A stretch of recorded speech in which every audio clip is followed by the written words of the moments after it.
We are Famous Roots, and we have a wonderful guest with us, Miss Diane Gronkowski Walters, the mother of the famous Rob Gronkowski, Gordie Gronkowski, Chris Gronkowski, Glenn, and Dan. Thank you for joining us. You're welcome. Thank you. So let's kick it off. Tell us a little bit of yourself. You are from the Buffalo area. Yes, we were all from the Buffalo area. All 5 of the boys were born and raised there. Only one is left in that area. The rest have all moved to different states. I now live in Florida full time for the approximately last 10 years, and the Fort Myers, Florida area.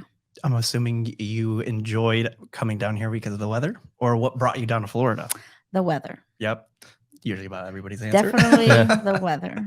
Yes. Usually about everybody's answer. Yeah, it was like the beginning of May and it was still snowing and I just couldn't handle it. Why Fort Myers though?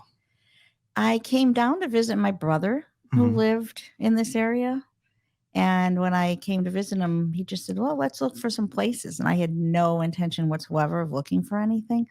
And then I just said, oh, okay. And we just went and looked at a couple of places and ended up buying. And that didn't come down full time right away. But then it was a couple of years later. And I just said, I cannot handle this anymore. I think you have a place to go to and you're wondering why you're there when it's so bad, Definitely changed a lot since I'm sure 2009 to now. Everything's building up everywhere. For sure. The whole Estero area and Amazon's now there. There's all these new hotels. Gulf Coast Town Center's expanded. In the book, you made it clear that you wanted your kids to be entrepreneurial as well and focus on school. So it's just kind of mind-blowing that how great of athletes they are. Plus, in the academic field, when they're done playing, in the NFL, they could actually use their business side that they learned in school to start the Gronk Fitness, to do the VT and all that stuff. So it's kind of like because of you. Yeah. You gave them options to play any card they have. It's what they want to do. I mean, you expose them to all the things. And luckily, they did get exposed to a lot. We did 20 years of hockey. All 5 of them played hockey for 10, 12 years each. We did basketball. We did football. We did baseball. They swam. They went snow skiing. They went water skiing. They went tubing. They played, tennis. I mean, they just pretty much, you name it, they were exposed to it as far as the sports go. But academically, they just knew that they had their work to do. And they were very regimented and followed a real good schedule as far as, if they had a hockey tournament in Canada, Friday, Saturday, Sunday, and there's a project due Monday or Tuesday, they did work on it ahead of time and, got it done. I really didn't have to push them a lot. Like they knew that they had to do it. It was part of the whole program to get it done. And it wasn't like I was yelling at them all the time. Like, we've got to get your homework done. I mean, I would remind them we'd have our area that, for them to do the homework, but school came easy to them. They were all, very good scholars. And, Dan could have been a Rhodes Scholar, but he chose to do, to go on to professional football. But, they all got such a great degree in college. Growing, raising 5 boys, I'm sure rambunctious when they're younger. How did that, as a mother, how did you kind of keep them in line and in check? Not like, I'm sure there's moments that they tried you. Oh, yeah, they sure did. You just take one day at a time, and they each have such a different personality that you have to know who you're dealing with. As far as, them getting along with each other, I think they fed off of each other in anything, in school, in sports, in running up the stairs and how fast you can brush your teeth and who can take a shower faster. And, the whole bit, anything at all, you can turn it into a competition.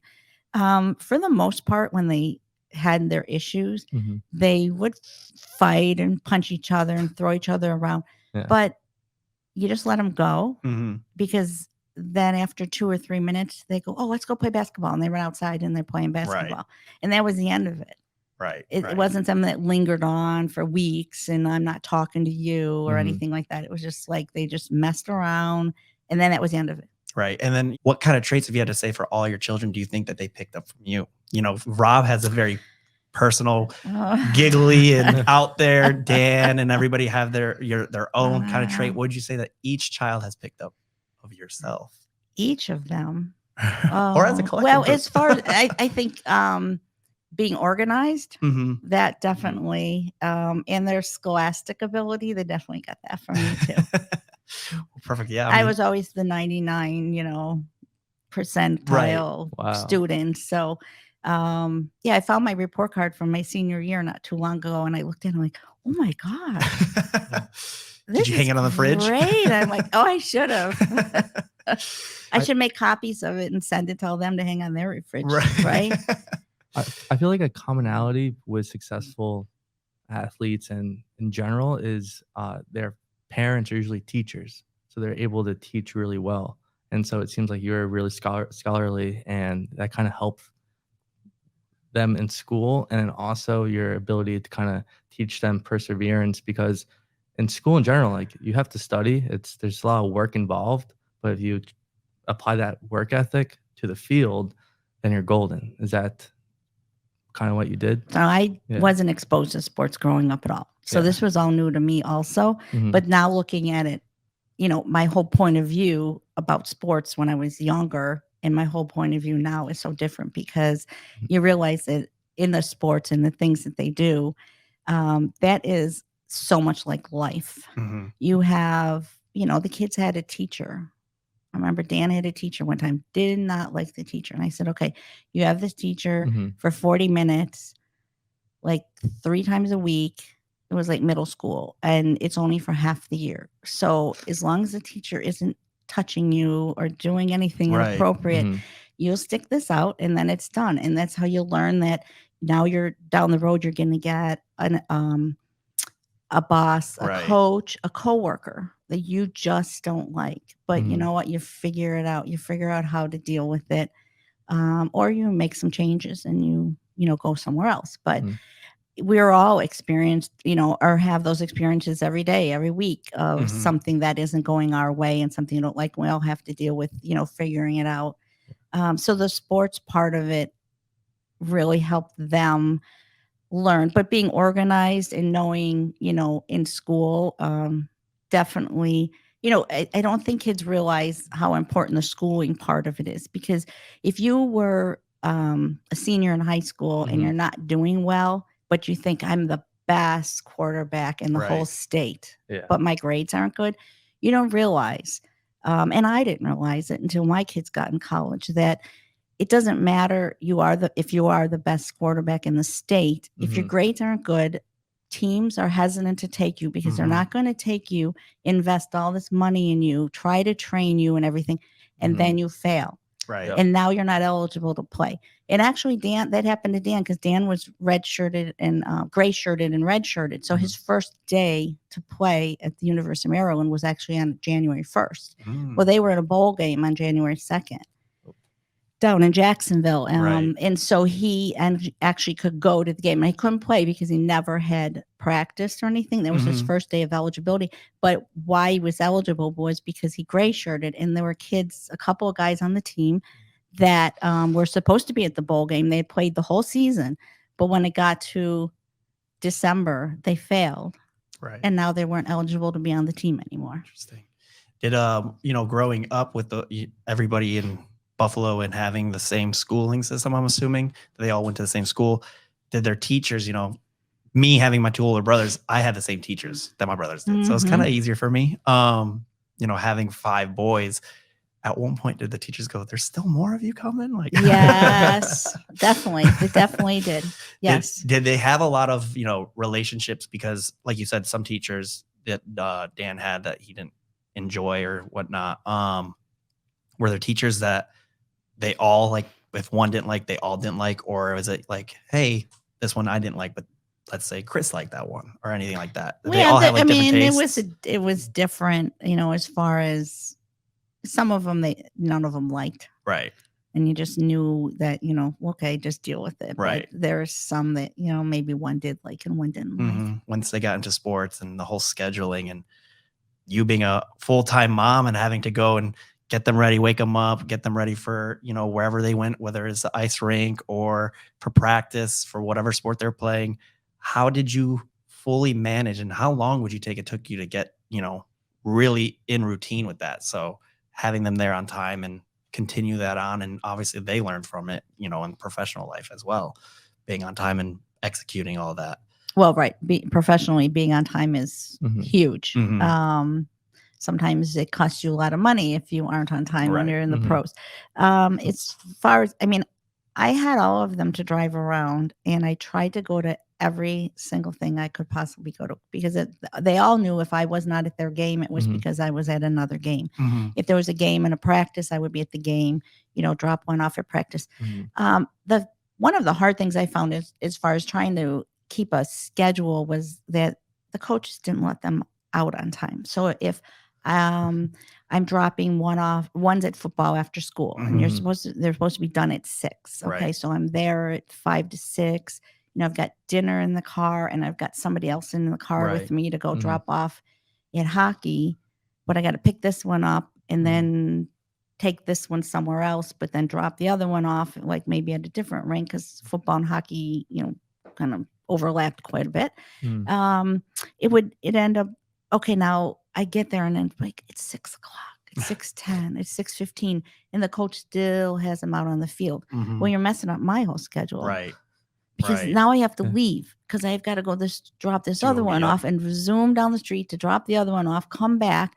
And then, of course, while I was gone, the coach let them out, and my kid's the only one sitting there waiting for a ride. I was like, but I was here for a half an hour, and I had to leave. So, it's like, come on, you guys, you gotta, give me a break here. If you say 6 o'clock, my schedule is tight. And did for your kids playing sports, they start off with like hockey and they played all sports, like you said.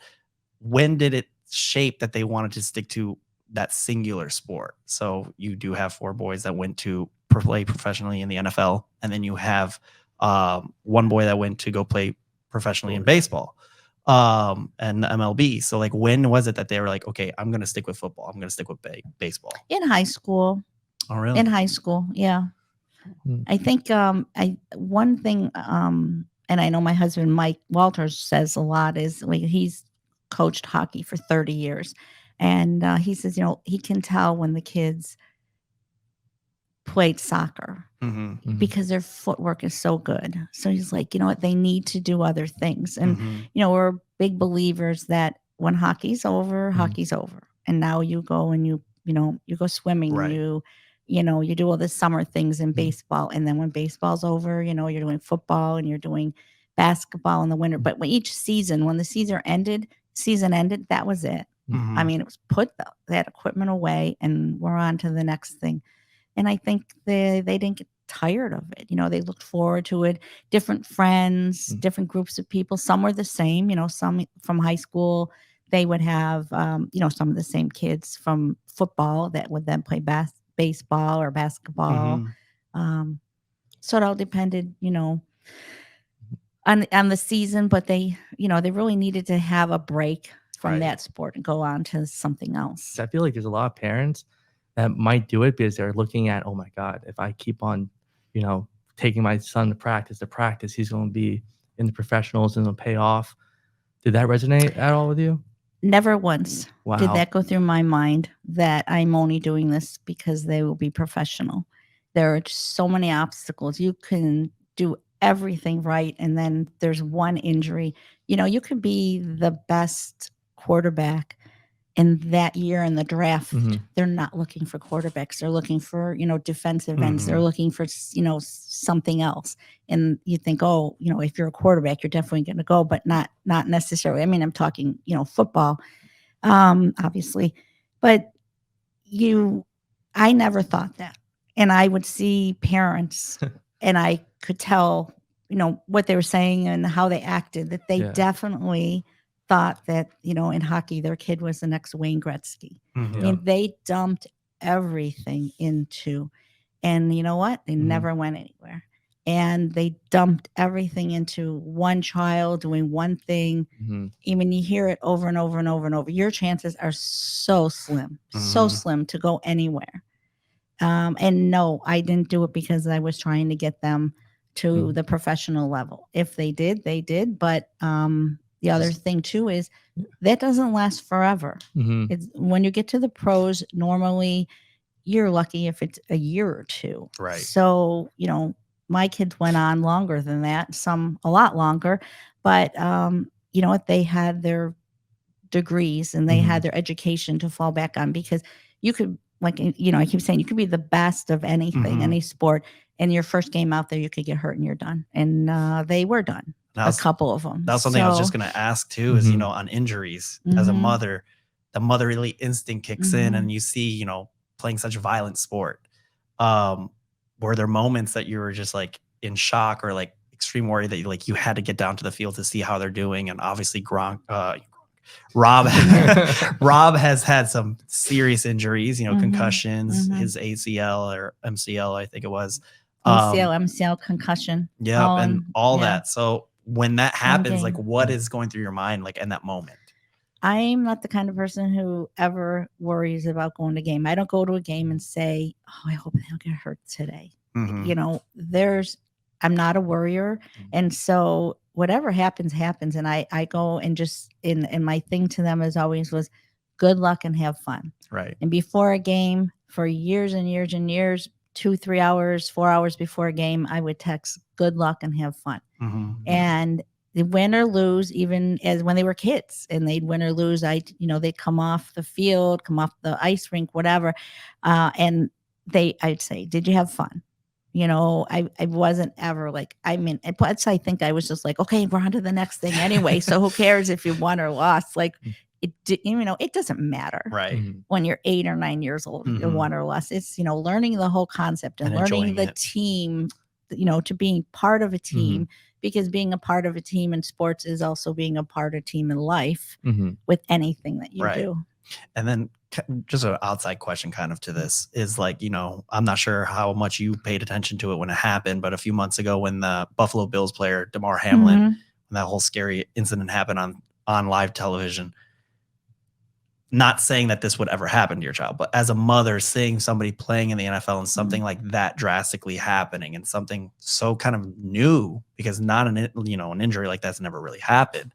So having that go through and seeing how violent the sport can be, do you think like your children would do you think that they're going to pursue having their kids play sports like this? Or are you kind of thinking that they're going to let them decide on their own? Well, his injury wasn't the first injury ever. I mean, there's hockey players out there who get their necks, their necks sliced from somebody else's skate. I mean, that happens, and it's not that it's only happened once; it's happened over and over and over. And there's hockey players who have gone up against the boards and were paralyzed then.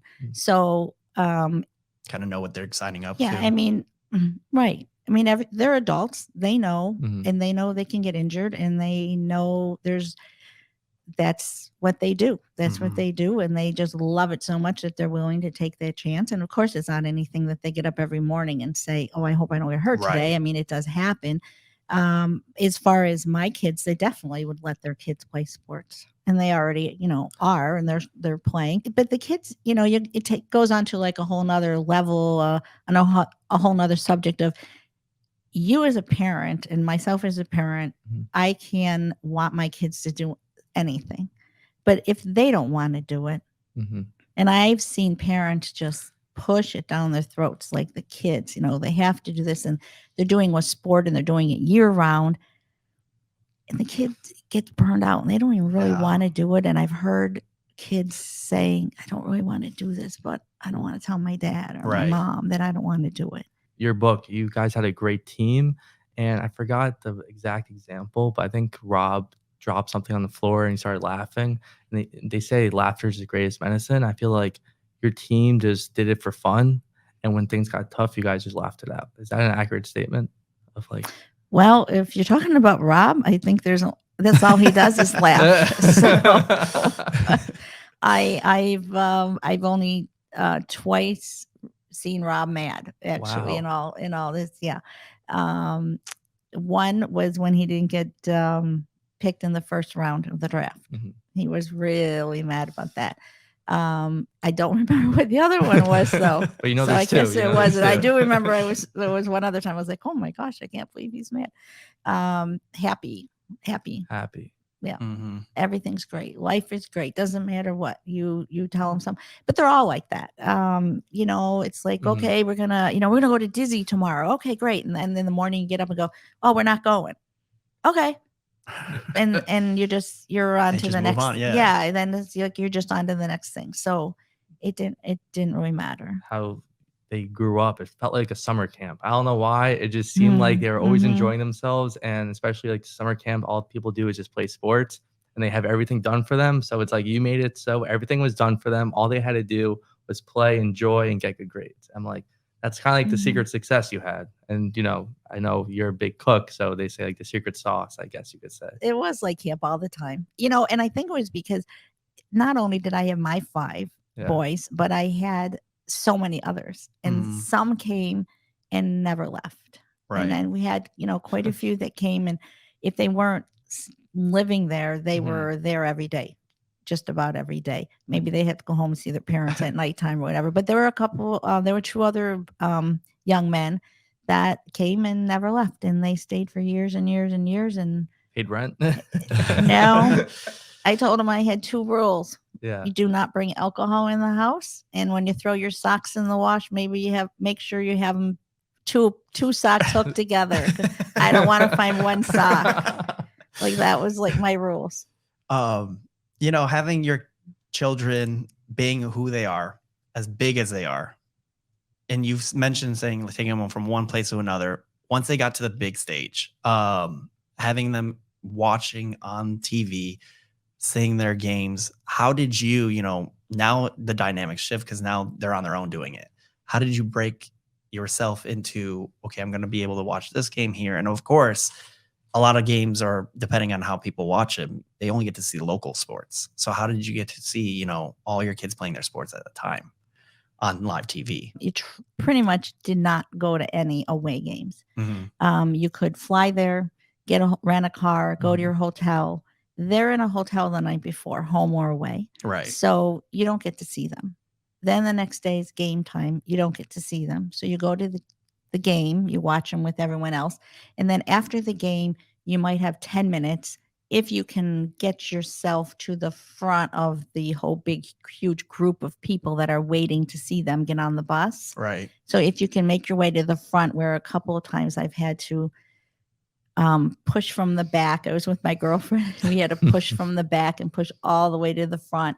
And I go on, I'm just going to see my son, Gronk. And I thought some people are going to go, you're not his mother, and stop you, and that other one's like, oh, come on through. So, we got to the front and it was like, give him a hug, and they got on the bus. Oh, wow. So it's like, oh my gosh, you go, like I said, you go through all that effort to see them. And then, the only time I went to away games if I had like friends that were in the area, so then I would stay a few more days, whatever. But going to away games was very hard to do. Plus, a lot of times, like if you did go, you would wear just a plain T-shirt. You wouldn't wear their shirt because people would. Maybe that's why I got all that beer dumped on me all the time. No, I wouldn't wear their jerseys to an away game. It would just be a plain jacket or T-shirt or something, because you didn't want the whatever might happen. Yeah. You don't know what might start. Right. And I didn't want to deal with it. So, but the home games I tried to go, it all depended on where, who else was playing and where they were playing. As far as going. So, right. Yeah. Where's your favorite place you've traveled? Seeing your kid, like out of every place you've been to, I know you listed some places you haven't been to. And unfortunately, I saw Chicago on that list. I know I haven't. Which I'm very surprised. I'm still working on my bucket list. So last year I went to Cincinnati and I had never been there. Okay. So I did that last year. Well, now you have a connection to Chicago. See, so but out of the places you have gone, which one has been your favorite? You're like, wow, this place is. I know. Well, it's so hard to say because obviously, like the Buccaneers was great because I didn't have to fly, rent a car, or get a hotel. So, and you come, and then when the game was over, Rob had his apartment there, so I stayed over, and then the next day he had to leave and go in early. But then we'd pack and we would leave, but at least we spent a little bit of time with them after. So that was really nice because I Right. never had that anywhere else. The Patriots we love because he was there so long that we got to know so many people. Mm-hmm. We got friends that we still have friends, and a lot of them were workers actually at the stadium that we became friends with. This one girl that we're really good friends with was in security. And so, we're still really good friends with her. So just because you got familiar and you knew your way around, it's not that I didn't like any of the other places, because we went all over. Right. We're at a lot of, all over the country. And it's not that I didn't, but I think you just got more familiar with, because you were there all the time. So, at Gillette Stadium, you were there, being at, in Tampa, it was just so much easier, so much more relaxing. And you didn't have to pack boots and scarves and gloves. You just brought your chair and your cooler and, It's only a few hour drive. Exactly. And in Gillette Stadium, you guys always watch from the Dunkin' Donuts booth? Yeah, not always, but towards the, depending on the season, like as it got like colder out, sometimes we kind of were like, hey, can we go up in the dunk? Because, it got colder out. So it was nice. They were really nice to us. Is that why Gronk did a Dunkin' Donuts commercial because of that? Was there a connection or they just reached out to him? I think it was because he was already doing the commercials that then he got to know them, and then we could go in the Dunkin' Donuts, and then we met met people outside of like while he was doing filming and stuff. Right. Any other sports games you guys go to? Tennis, basketball, or you kind of there's no reason to? You mean now or now, just in general? Well, we went to the Lightning's playoff game. We went to the Panthers nice. last playoff game, home game, the Lightning's last home game. We go to FGCU and we like to go to the baseball games there. So we still, we still do. I've always enjoyed baseball as long as the weather was nice, to just sit and it's just relaxing and it's quiet. And, it's always been is it the Muscles? Yes, gone to the Muscles. Yes. Yep. In the Red Sox games when they're here. So, yes. Do you get any, now that your kids, for the most part, are retired and not playing professionally, and they're doing their own things? For instance, one highlight is Chris bringing the ice shaker to Shark Tank. What was, as a mother seeing your child providing a product and showcasing it on TV in front of, an audience? World. Yeah, pretty much the entire world, And Sharks. To Sharks, Mark Cuban. Right. Who else was there? There was A-Rod. A-Rod was the other one. Yep. Yeah. And so having that, that must have been like a really cool experience. And were you there at all, or were you kind of? I wasn't there, but when I saw it, Chris has always been so quiet. Wow. Whenever I would go for teacher conference, they would say, he's so quiet. He doesn't say anything. And he never acts like he's paying attention. But they could never catch him not paying attention, even though he doesn't act like he is. Right. And Chris still to this day, you'll bring up something and he'll say, oh no, that was like, he just remembers everything and the details. And, he's my Harvard boy where, he got into Harvard, but he decided to go to the University of Maryland because the Ivy Leagues don't have athletic scholarships. Oh, I did not know that. So it's like academic as need basis. Right. So he went to the University of Maryland. And then he transferred to Arizona. Okay. And that's where he played with Rob, right? They both played together at the same time. Yes. But as far as Chris being on Shark Tank, it was so surprising to see somebody so quiet walk out there in front of the whole world and in front of the sharks, to come out of their shell. Yeah. Yeah. That's awesome though. I mean, I can't even imagine like even having a pitch in front of investors like that, the nerves that can just build up. And obviously, your boys, they've been in those moments of pressure, being under pressure. So I can't even imagine like how to deliver something like that. I feel like for me, I'd probably fail very bad in front of an investor. Well, he did a lot of research and he watched a lot of episodes to find out what what their most of their questions were, the things that they're looking for. So, he did his homework. Definitely did his homework on that and found out what he needed to know. I know in some episodes they like phone a friend or phone their mom. I'm surprised they didn't phone Diane. But they did play beer pong, but they didn't use beer. But they were playing beer pong with water. Oh, how was their reaction when the book got published?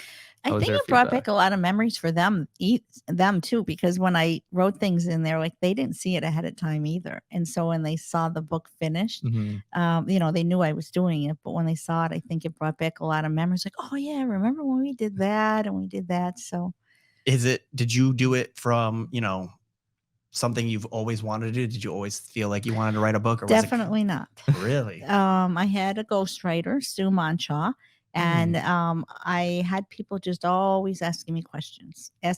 How did you feed them? What, and I thought, well, there was a lot more than just feeding them and driving them around, but just a little insight into like, okay, they do have a mom and I did do something, right?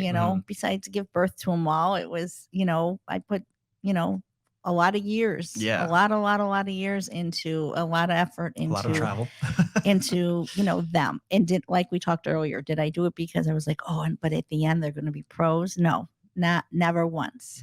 It was, you did it because you loved them and whatever they wanted to become is what they became. You just, hope that they were nice people, honest, hardworking people.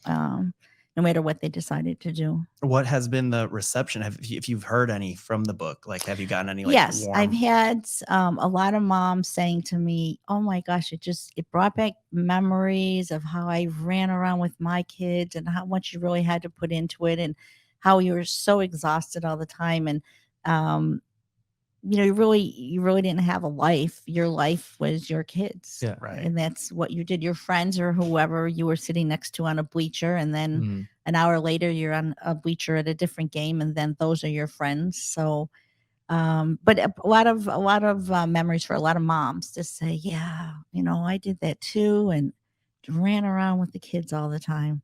From sharecropping to pot stills, America's only Black-owned farm-to-bottle distillery is using their 4th-generation farm to create world-class, award-winning spirits made in the heart of Arkansas Delta. And they're doing it with sweet potatoes. Yes, sweet potatoes. Their sweet potato vodka has been racking up awards, including double gold, triple gold, and best of class. Find them online at deltadirtdistillery.com or on Facebook and Instagram at Delta Dirt Distillery, and see why they're named the 2023 Arkansas Tourism Attraction of the Year at this year's Arkansas Governor's Conference. Must be 21 and up to drink. Please drink responsibly. You mentioned a lot of how you growing up, you noticed that you were very introverted. You didn't really want to go, and like you said, you didn't play sports. And one sport you did say you tried out was basketball. But then you always found yourself in the kitchen with your mom. And it seems like, that's carried on throughout. And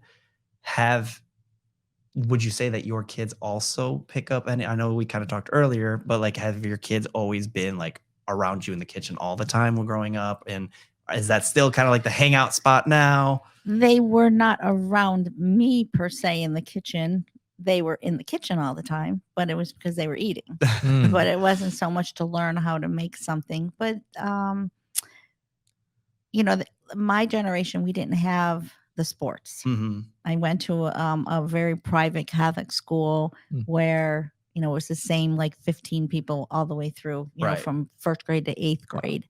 And they just didn't have the sports. They didn't have it. We didn't even have a gym. So it was like one big room that was your auditorium or cafeteria, your gym, and whatever was going on that day is what you used it for. But it wasn't a big thing for girls back then. I did play basketball, in elementary school and in high school, but it wasn't a thing, in my generation to be, there wasn't a lot of exposure for anybody back then. Your shopping list, what was it based off of? Like, what were the main products you always had to buy? Because I know you mentioned milk was a big thing. Your kids would drink milk all the time. you said you had pretty much like half a cow Half for a like cow. butchered Mhm. meat. Was it always the consistent of that, or did you guys always have to swap up things here and there and have different kind of items when you go shopping, or is it always kind of the same? Well, a lot of the things that I had to make were things that were ready to go. Okay. So there were a lot of casseroles. So you had, your chicken souffle, you had your, other chicken casseroles, you had lasagna, things like that, because you've got one that's coming home at this time and wants to eat, and then the other one I'm actually bringing their dinner in the car with me to go get them. So you heat it up, wrap it in foil, and they're going to eat it when I pick them up from one sport to drop them off at another sport. Mhm. Things like you couldn't really have, like, okay, you want to have a steak and potatoes and vegetables. Right. I mean, first of all, that was too expensive to do that. Right. But you can't really reheat a steak. It just isn't the Right. same, right? So things were casseroles. Everything was casseroles. But yeah, I would go there. I had my places that I went to find a really good deal. And if Mhm. I'm going to go buy 40 pounds or two 40-pound boxes of chicken, Mhm. I'm going to go where I get home and I go, wow, if I had bought this at the grocery store, I would have been another $80. Right. And so I know that I have saved that much money. And I come home and you get this big, huge box of chicken, and now I have to divide it all up. So you're putting it all in separate bags and putting in the freezers. But I had 2 full-size refrigerators and 2 full-size freezers. But it was when they walk in the door, it's not like, oh, what can we, Mhm. what will we have? It's ready. It has to Mhm. be ready. You have to make it the day before. You have to make it 3 days before. Whenever I was going, to the hospital to deliver one of the babies, I would have 4 or 5 dinners in the freezer, so Wow. that when I got home, I knew that, everybody wants to eat. Right. And they walk in like, well, what's to eat? And I'm like, oh, I just had a baby yesterday. Just reading your side and having, from a male's perspective, it was kind of cool to hear, from a mother's side, having to raise children, how you did it all. And then pretty much now seeing it as a fan of your kids and seeing how they've grown to be who they are. It's really cool to see just what came from all of it, and from your perspective, especially, it was really cool to see as like a reader. So Great. yeah, I really enjoyed it. Good. Thank you. Mhm. The Wahlbergs in That's the such book. the scenario at The scenario that the in- high roller. in, Oh Fo- in- my gosh. in Foxwoods, it seems like people weren't treating you right, and until they Well, it was, I mean, I'm not a person that walks in the room and everyone goes, oh, look who that is. But right, it's everybody, knew the Wahlbergs, but anyway, it was just a funny experience, the whole thing. We had dinner, and then we were like in our own separate dressing rooms. There was a piano in mine. Rob decides he's going to play the piano, which he doesn't have one idea how to play the piano, but he decided he was going to try. So he was pounding on the piano like a 4-year-old and singing happy anniversary to happy birthday song. And I don't even know why. But anyway, or That's no, he was singing happy Mother's Day to the happy birthday song because it was Mother's Day weekend. But yeah, the whole thing was, I think Alma Wahlberg was kind of a little surprised. Like, how old are those people? In today's time now, like obviously the kids are out of the house. You probably have a lot more free time than you did before. You guys do have a home watching business. Right. And so having that, and especially a place like Florida, which is genius. How is that, and what came about it? Like how did that start? It started with some friends who we moved down here full time. Mike's an engineer, and he was still working kind of online and stuff, even though we moved down here. And then we had some friends that just started saying, "Oh, you're there full time. Can you oversee this project?" They were having a whole renovation done, and so he was kind of overseeing it. And then the project was done, and they said, "Oh, can you, watch our place when we're not here?" So they're probably here 4 or 5 months Right. a year. So it's empty, 7-8 months. And so we started watching it. Then they had some of their neighbors that started saying, "Oh, who are you using?" And then all of a sudden, we just have this big business going now, but it's something that people need. I mean, we're a real business. We're licensed, we're insured, we pay taxes. Right. There's a lot of other people out there that do home watch that, I'm a retired mailman, and my wife says, you've got to do something, you've got to get out of the house. And so maybe they'll, watch a couple of the neighbors' houses and stuff. But we're a legitimate real business, and we have most our houses, I would say, are $500,000 to $11 million houses, and we have about 230, 250 units that we watch. And it's something that people need, because there's not a day that goes by that we don't find 1, 2, 3, 4, 5 air conditioners down. Right. And people can't be gone for 7 months and not have their air conditioners running for 7 months. And some people don't come back for years. They're gone 2 years, 2.5 years. No one is in there except us. So we really have to, keep an eye out on everything in their units. Right. Water, bugs, air conditioning, mold.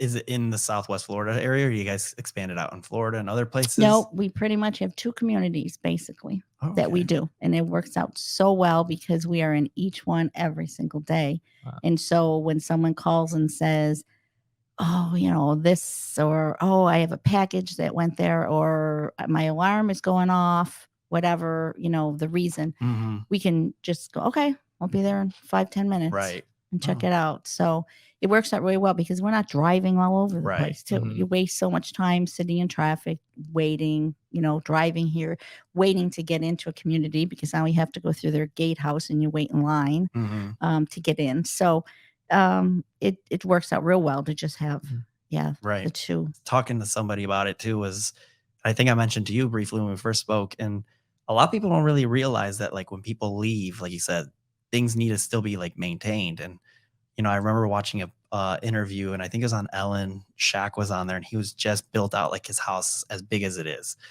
And I think Ellen asked him, like, "Oh, do you even go to that side of the house?" He's like, "Never." She's like, "Not even like flush the toilet, so like the whole house doesn't smell?" And he's like, "Why would I do that?" And like, people don't really realize that, like, you gotta still have to like make the sewage go through, otherwise your house is gonna smell funky. Yeah, and it does. It does. So, if no one's in there, yes, there's just so much that can go wrong. But it's funny because people who leave the up north and come down here don't tend to so much have a home watch. They'll have like, my sister, brother stops in once a month, or when they're in the area, whatever, a friend. But down here, it's like you have to have someone go in weekly or every other week at the latest, at least every other week. And there's too much that can go wrong. When did you guys first decide to do that? Was it recent, or have you guys been doing it for a while? 10 years. 10 years? Yeah. Nice. Well, like I said, that's such a good idea, especially here in Florida. Exactly. So that was a lot that can go wrong. Yes, especially. And did you guys get like a lot of, during the hurricane season too? Like, I know a lot of people, whether they're not in town or not, but do you guys have to go, when you can, if available access to it, do you guys go to check on those houses as well, or after the hurricane? The next day, both when Irma and in Ian, the next day we were out, and we got through every one of them within a day and a half. Just to get in, make sure it's still locked up, make sure they still have air conditioning, and there's no water. We're not going around doing all the usual stuff, but just to make sure that the basics. With Ian, we had a little problem because the one community that we did had no electricity, and they didn't have it for about a week. And they also had my first 5 units I went into over there had water come in and go out, and it was like waist deep. So everything in there, but the problem that I ran into was to notify people and calling them and emailing, texting, and the services weren't going through. Oh yeah. And so I was over there the next day. We got through, we immediately went to the spots that we had heard were bad. So those were the first ones we went to, and second floor units or something, like we're not going to get to those the first day. We got to them the next morning.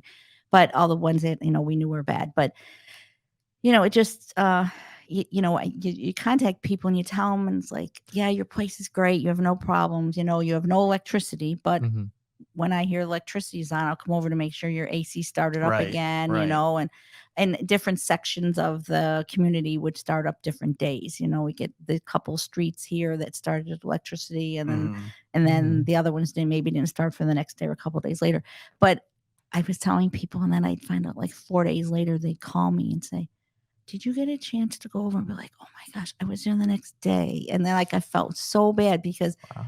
like for 4 days they were wondering how their place was, but I had notified them. Right. It Mhm. nothing. It didn't go through. Right. And then after, you know, the cell towers and everything started, all of a sudden I'm getting all these dings of everything coming back to me. Oh, wow. And I'm like, oh my gosh. But it wasn't like till 4 or 5 days later that I realized that people weren't getting stuff. Did you have like weird instances? So like, for instance, like electricity going out, obviously the fridge and anything that's in there. Yep. I'm assuming most people would, you know, remove food and stuff that's in the fridge. You would assume, but they don't. Did you have to go clear out a lot of that? Oh, yeah. Yeah. So Yes, but kind of took it out the very first day okay. because that if the power comes on in an hour, then it does. But if it doesn't come on for 4 days, it's way better to get it out now Yeah. than to get it out in 4 days. Right. With, you know, seafood and chicken and beef in your freezer. Right. Yeah, because that's a whole nother story. One thing I do want to ask you, and this is, you know, going way back to the beginning of what we were first talking about, but as a mother, if you'd had to say the most memorable moment that you had that you could recall, what would be one that on the top of your head is the most memorable? When you give birth, Yeah. that's You did it 5 times. like right. And I didn't know what they were ahead of time. I didn't want to know. So you've got the surprise of, you know, what it is, when it's born, you know, and it just and the whole miracle of it that you can have another whole human being. Right. So when you were first found out you're pregnant, did you know a lot? It's kind of, I don't want to say a trend now, but a lot of people kind of don't want to know the gender. Did you know immediately back in the time when like when you were announcing that you're pregnant? Did you know the gender? Did you kind of wait? I didn't know with any of them, and I didn't want to know until they were born. Okay. So I did not want to know. So no gender reveals. No. Well, I didn't have them then, but like they didn't have those parties then. It seems like a roulette table. It's like keep on hitting red. Another boy, red again. Well, I will say that when I had Rob and I had Glenn, so the fourth and the fifth ones, I did not pick out girl names. When you were having kids, what were the names that you had chosen? Like your very first name came in For girls? Mm-hmm. Well, for girls, I wanted Christine. Okay. But I didn't have a Christine. Then I didn't have another Christine. And then the third one was Christopher. Okay. So now there wasn't going to be a Christine, and I never picked out another name. You always say in your book, oh, I've always wanted to see how I see like Tom Brady's mom getting like a hi mom. Yeah. I think I don't know if that moment ever came, but I do want to say indirectly, I think they've shown how great it was, you know, that you raised them. Well, that same podcast, he kept saying it to me then at the end of it. And I'm like, this isn't the same. I wanted it while you were on the field after a football game. If Rob had been sent, you know, drafted by a team out west, you know, who knows? Maybe he never would have been, or he had been bounced around to different teams. Right. You know, but because he was in one place for a while, and that, you know, encompassed all of New England. It wasn't just one state, and it didn't, you know, share any other teams in the area. I mean, they're basically it for that whole area.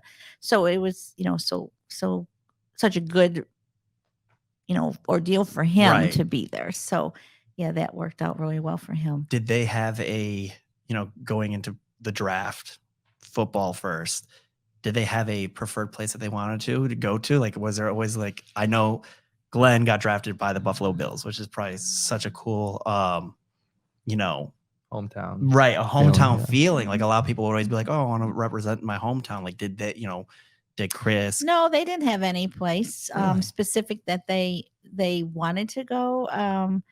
I think sometimes it's hard for them to be hometown though, because then all of a sudden everybody comes out of the woodwork, and you know, like I said in my book is, you know, you got the kid that didn't invite you to his birthday party, and now all of a sudden he wants tickets from you. Right.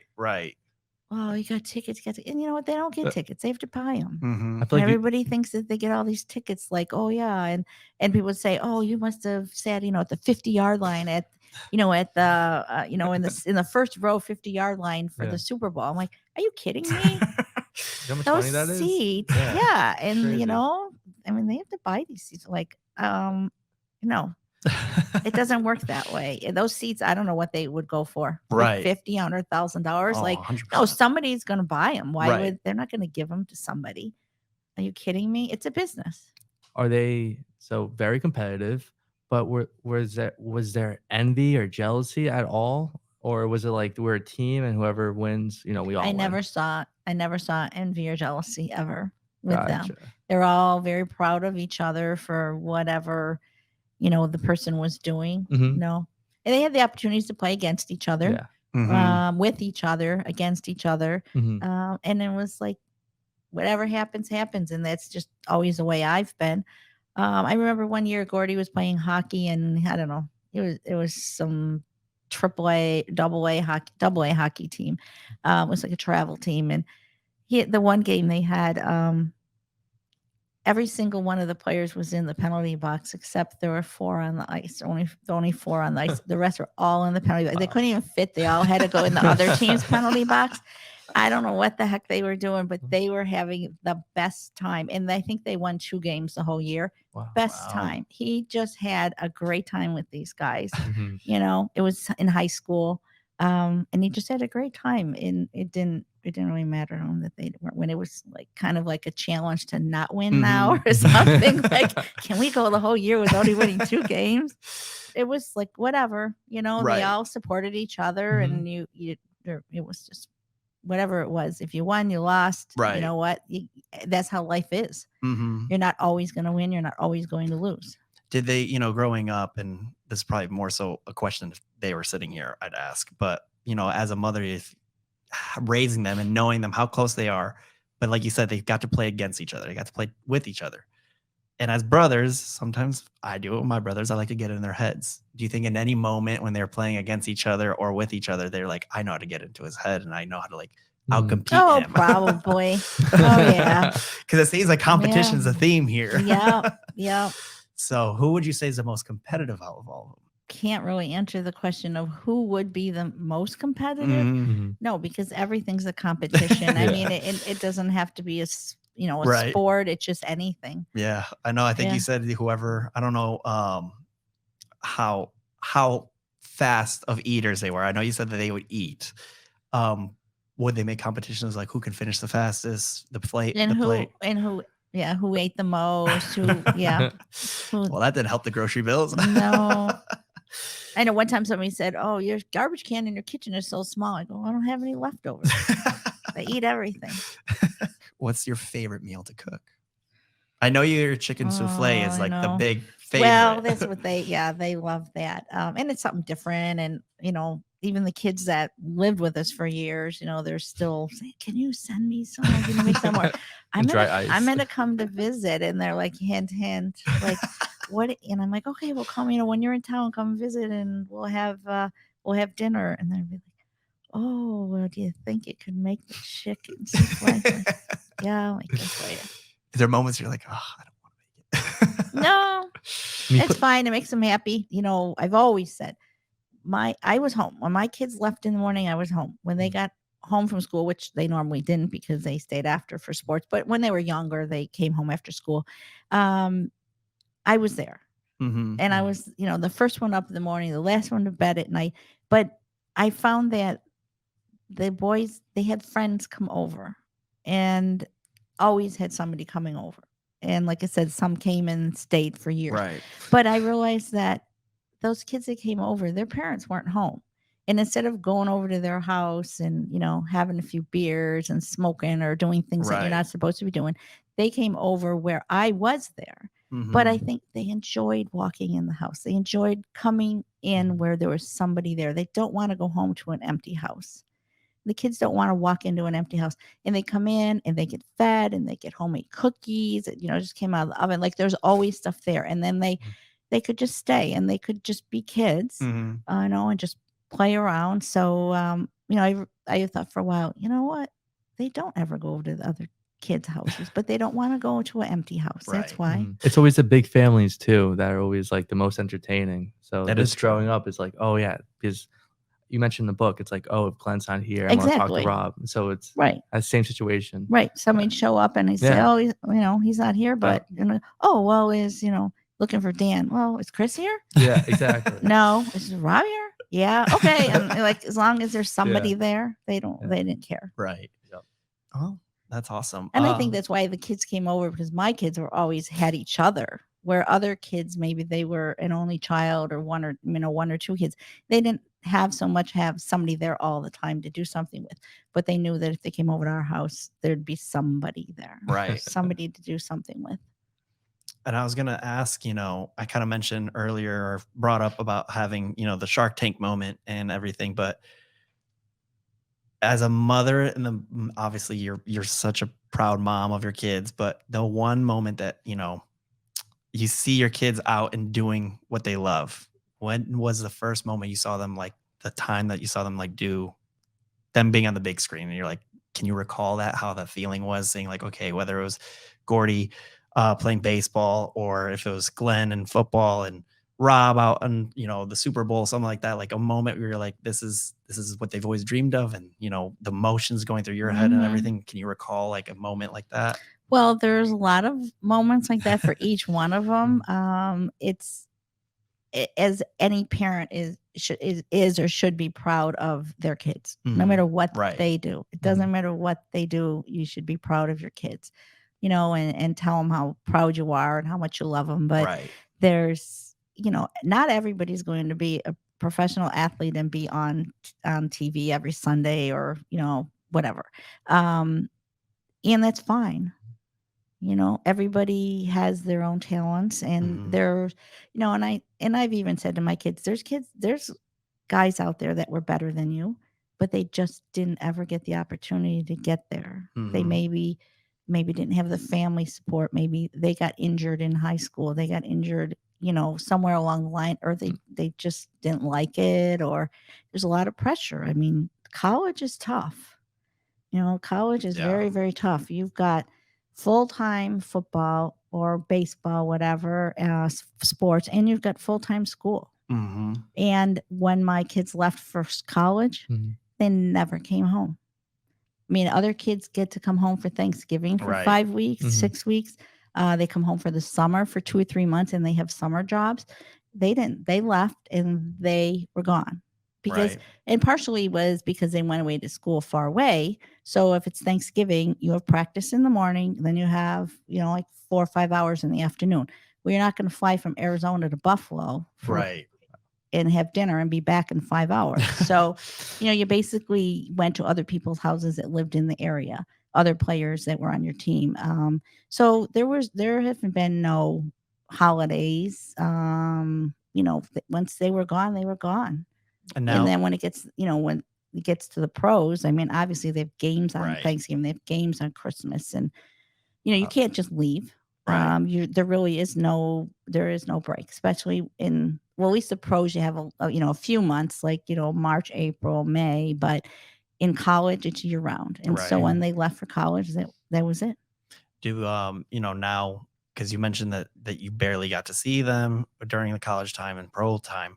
Now that and of course they're still all around the U.S. Right.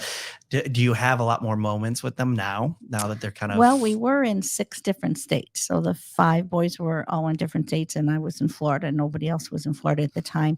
They have little babies now, and it's hard for them to travel, and some of their businesses are during holiday time. So they're real busy at Thanksgiving. They're real busy at Christmas, Father's Day, Mother's Day. So do I see them? I see them a little more. I think part of it had to do with the fact that, when Rob came to play with the Buccaneers, then they came down to see his games, and then I would see them. So that really helped a lot. And then, of course, I did see Rob a lot because he came down and signed with the Bucs. He didn't have any a place to live yet. But then it was like COVID starting. And so then he came and stayed with me 2 hours away for 14 days. I haven't seen Rob for 14 days if you added up the last 8 or 9 years, Oh wow. like alone, like Right. to have him. So we he learn to juggle? That was his big thing. So we were trying to think of things. He started out with these 2 tennis balls, and then he had 3, and he's learning, and then he's like, now he can walk while I'm juggling. So he took him. Yeah, so we were learning just different things and playing games. We never played games before, but we were playing games and just making up our own rules. Like Learn the while we piano? were playing. No, we didn't have the piano. Is there and a couple last questions before we wrap up, but you in your book you mentioned a bucket list of things you'd like to do. Have you been able to achieve any of those items on your bucket list yet? Well, I did, like I said, I did go to the one game last year in Cincinnati. So that was like one of my towns, stadiums I hadn't been to yet. I have not gone first class yet anywhere. Would you do it domestically or internationally? Or does it matter? I'll take anything. It's funny. But I don't really, I mean, now it's like, okay, just going, we went to Dallas 2 weekends ago, just for the weekend because this is too busy. Our season right now, we can't go anywhere really. Right. But we had told Glenn that we would come. He had just moved, and we told him we'd come and do some work around his house, and Mike would do all kinds of handyman work around his house for him. So we went there just for the weekend. So we don't really go as far. Like this time of year, we can't go anywhere anyway because of our business. Right. That's fine. Because you know what? We live here. We live in paradise. Yeah, that's just gonna say where would you go? Like you live where people vacation. Exactly. And the resorts that you live in, I mean, they are resorts. Yeah, right. They're not just a community. They are a resort. So they have, every amenity you can think of. It's like you're on vacation. It's better than a lot of places you go on vacation. Is there anywhere, non and I'm not sure how much of like globally you've traveled, but is there somewhere that you haven't traveled internationally that you want to? I don't really know the answer to that question. Maybe. I'm not positive. Do you get tired of flying now? Because you've done it so long. Like, is it, when you have to go on a flight, you're like, ugh. No. I feel like it would drain me out. I feel like she's like, now it's time to skydive. So, I have a question. No. So I talk to people. I'm like, yeah, after reading the book, Diane's never been first class. And everyone's like, you read it wrong. You mean private. I'm like, no, first class. And people have this, like, they think just because you have professional athletes, NFL, it's like, oh, you have private chefs and you like the lifestyle. I know. What? And, and then like also, we have a business and we work every day, 7 days a week. And they're like, why are you not sitting by the pool and there's some young guy feeding you grapes or, like, I don't know. Everyone has this, we're a family, we're people. And,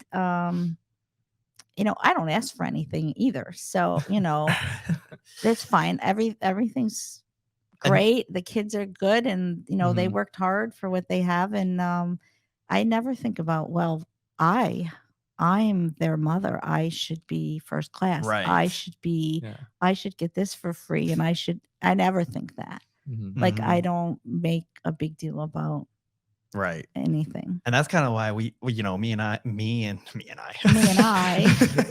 myself and I, me and Alex came up with the idea of this podcast because a lot of times, people always just gravitate to that one person, but people don't really realize, and whether they're willing to share it or not, obviously, everybody has their own story. And, you raising 5 incredible athletes, 5 incredible kids, and you're willing to share that and be outspoken about it, that's a perspective that I want. And, a lot of times when, we talk to people, people like Alex was saying, like, people are like, oh, well, you must have flown this way. It's like, well, no, I haven't, and like, people are like, really? And that's kind of a perspective that people don't really see because they're assuming well, Rob probably has to, or Chris probably had to because they played sports.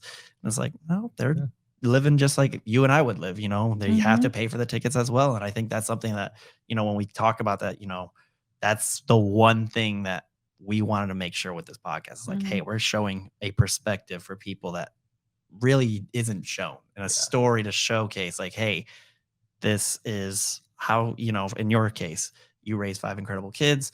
you have, your life stories, your successes, and then how your successes carried on to your kids' successes, and then how, they continue on with Right. that. Well, we're a regular family. We've, been blessed in the sense that I never, woke up ever and said, "Where am I sleeping tonight?" Right. or am I going to get a meal? I Right. mean, that has never ever been an issue in our lives, and so that's always been a great thing. But it doesn't mean we had everything. We didn't have everything. We Right. didn't have furniture in the house. We didn't have, we didn't have everything. I mean, everything was paycheck to paycheck of, okay, well, we'll buy this week. We'll do this. And of course, the priority when, you get married and have kids is, the kids and their eating and what they need and all their needs, and not your own personal needs of, getting your hair done, getting your nails done, Right. things like that was never in my life, ever. It was, what money we had was just to, what your necessities were. Right. And we're a regular family, and I don't know, like, we still use coupons and we buy things on sale. And Chris, he's like that. He's like, well, he wants to have a coupon or buy something on sale, or he Right. doesn't want to buy it. Right. Like, no, it's like we're regular people, everyday people. We don't walk around going, "Don't you know who I am?" Because Right. that would be like the worst thing to Right. do. And we just, do our thing, and everybody still works hard. We're not just all sitting back saying that people should be giving us things. Right. My takeaway is your whole family has like a larger than life personality, and that's what you guys showcase. And I feel like in South Florida, you probably see it, maybe more Miami, is these people don't really have anything to show, and they kind of materialistically try to represent themselves. But you guys represent yourselves. You're very kind, do things. Your personality show. The personality definitely, it's rewarding. Yeah, we've never been materialistic. Like when Rob got drafted and signed his contract, he bought a used car. Like, you don't hear just that. having, he didn't go buy 3 or 4 cars and 3 or 4 houses, or just as time goes on, you're like, okay, what do I need and what do I need? And no, we're not materialistic. I mean, my oldest son Gordie would still to this day would own whatever he could fit in his car. Wow. It's all he ever wants to own. Nope, don't want it. Nope, don't give it to me. Don't send it. I don't want it. It's whatever, so no, not materialistic. As a mom who's lived a life of, having celebrity children, would you say that, not everything is what it, glitz and glammy, like everyone says, like everybody does live a regular life. It's just how they present themselves. Would you say that's true? Well, recently I had a discussion with one of the boys, Dylan, who was one of the guys that lived with us for years and years growing up. And he said that sometimes people will go up and he'll say, "Oh yeah, I lived with them, for many, many years." And he'd be like, "Oh, those guys are so lucky."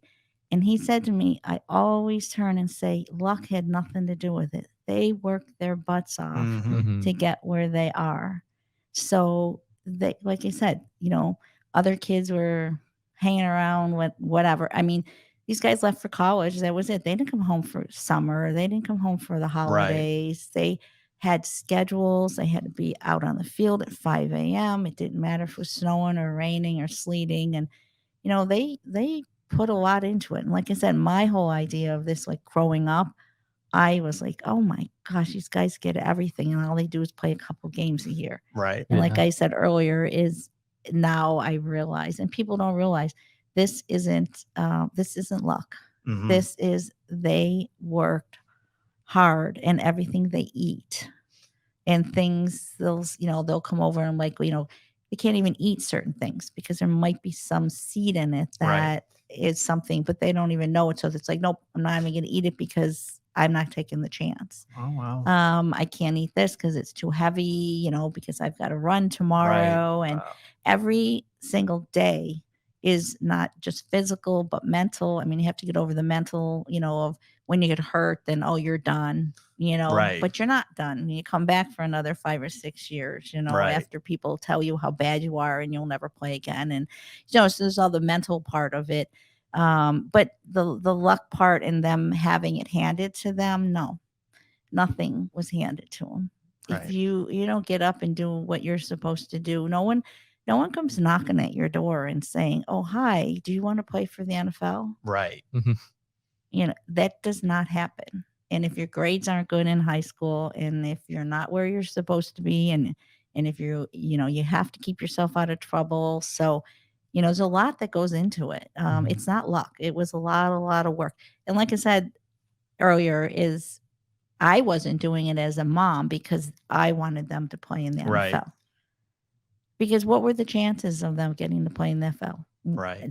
Not even one of them, let alone 4, and then one, in Major League Baseball. Right. So what are the chances of that, right?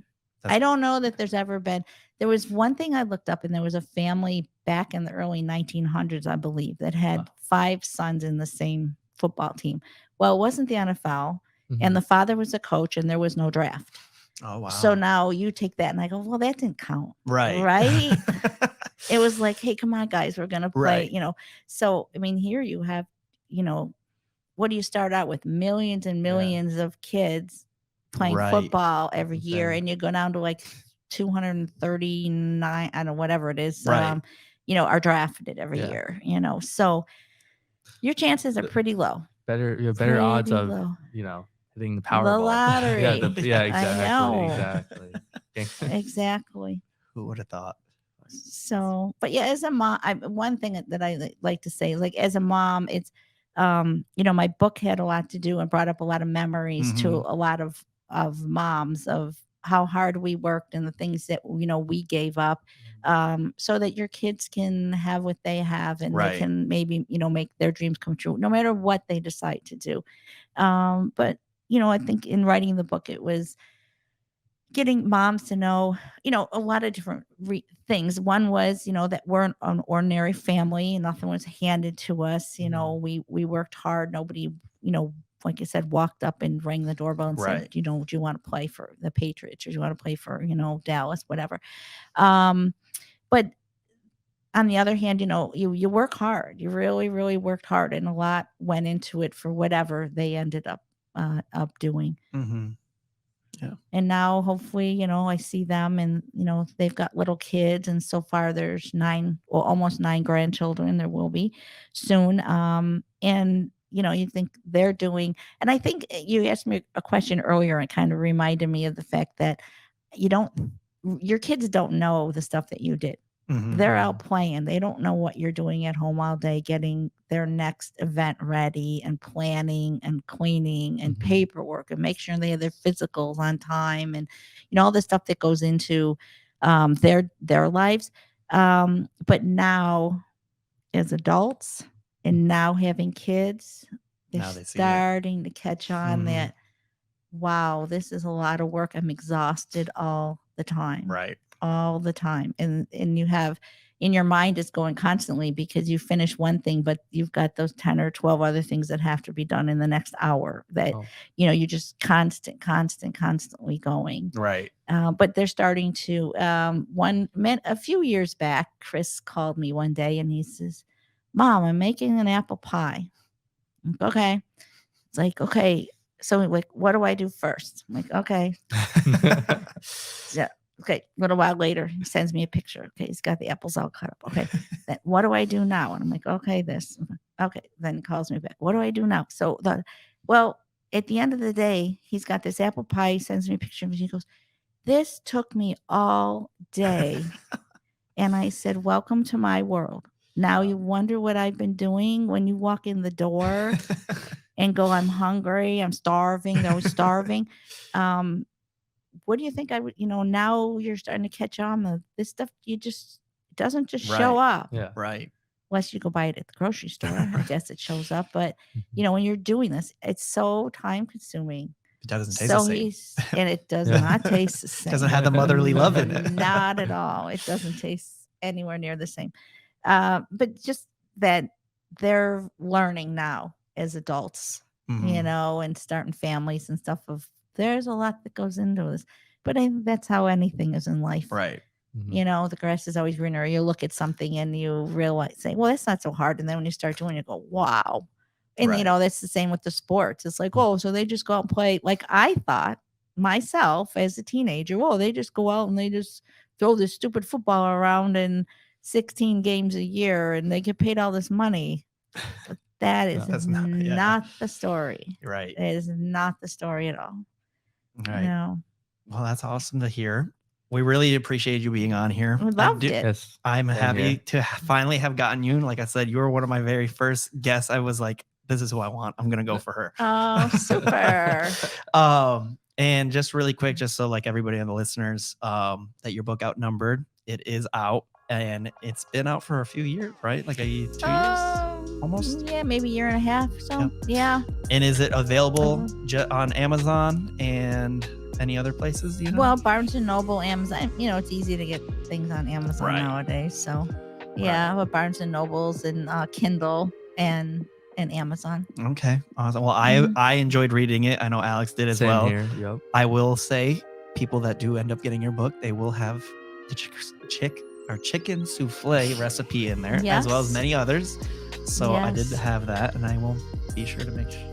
I want to try it out. So probably won't be tasting as good because it's going to be me cooking, but. And you have Diane's number, so you're going to be like, cool. Oh, what do I do next? Right, the process, exactly. You'll be like, wait, is this Chris I'm talking to? Who is this? I'm going to FaceTime and she's going to be like, why are you calling me? I appreciate it. Thank you so much for this. Thank you. I hope you had a good time. Wonderful. And Alex, any last questions? Anything? No, I think you nailed it. Really appreciate it. Like you said, he's been trying to get you on here for years. I've been talking to him constantly about like, I want to get Diane. And I bothered Ty for it for the longest time. So shout out to Ty. Thanks again. Really appreciate it. You're very welcome. Thank you. Oh, thank you.